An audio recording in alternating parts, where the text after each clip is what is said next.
Assalamualaikum warahmatullahi wabarakatuh.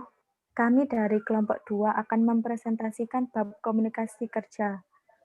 Anggota dari kelompok 2 yaitu ada Agne Bella Ismaya, Rahma Dwi Wulandari, Gita Nur Wahyuning Tias, Fitria Hani Melinia, dan Jawahira Agneski. Pengertian komunikasi. Komunikasi merupakan proses penyampaian pesan dari seseorang komunikator kepada komunikan atau pengirim pesan dari satu pihak kepada pihak lain untuk mendapatkan saling pengertian.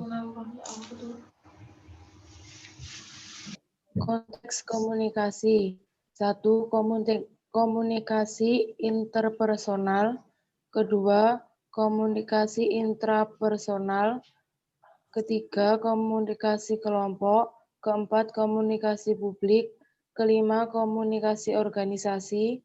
Keenam, komunikasi massa. Prinsip dasar yang harus diperhatikan dalam organisasi. Prinsip dasar dalam komunikasi dapat dirangkum dalam satu kata, yaitu reach. Yang pertama, respect, empati, audible, clarity, humble. Hukum pertama dalam berkomunikasi adalah respect. Yang kedua, hukum kedua adalah empati. Hukum ketiga adalah audible. Yang keempat, hukum keempat adalah kejelasan dari pesan yang kita sampaikan atau clarity.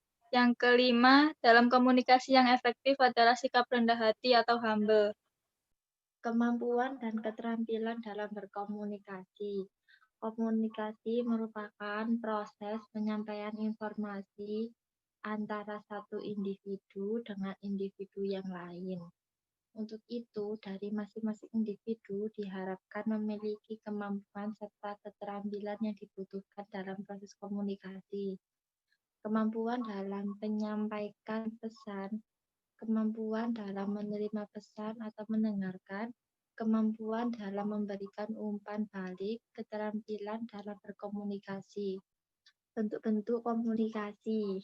Para penulis telah mengelompokkan komunikasi ke dalam beberapa bentuk. Komunikasi pada dasarnya dapat dikelompokkan dalam bentuk-bentuk sebagai berikut. 1. Komunikasi lisan.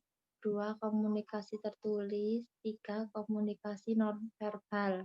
Komunikasi di tempat kerja. 1. Komunikasi di tempat kerja sangat penting bagi pencapaian kinerja terbaik. Setiap karyawan wajib menguasai cara berkomunikasi yang baik dan etis, seperti menggunakan bahasa tubuh yang sopan dan pilihan kata-kata yang positif. Gaya komunikasi dengan penampilan dan ekspresi positif dapat menciptakan suasana kerja yang lebih rileks dan menyenangkan.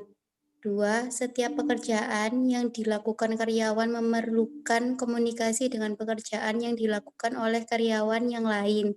Jadi, di dalam perusahaan, komunikasi adalah cara untuk menyelesaikan pekerjaan dengan cepat, produktif, dan berkualitas tinggi.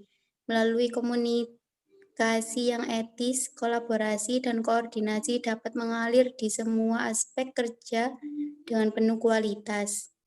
Ada beberapa peran komunikasi kerja. Yang pertama yaitu menciptakan kepuasan kerja. Perusahaan wajib mendorong korespondensi terbuka dan mudah antara senior dan bawahan. Yang kedua, menyelesaikan konflik.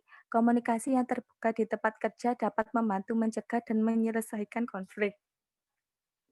Misalnya, jika dua karyawan memiliki ketidaksetujuan atas beberapa masalah, maka konflik tersebut diselesaikan melalui diskusi bersama. Yang ketiga, meningkatkan produktivitas.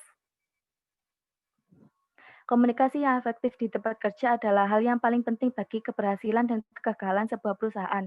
Setiap perusahaan memiliki seperangkat tujuan yang jelas, tujuan dan visi. Yang keempat, masa depan. Kita semua tahu bahwa komunikasi adalah proses dua arah. Semua karyawan dan manajer dalam suatu perusahaan harus berkomunikasi dengan jelas, terbuka, dan jujur.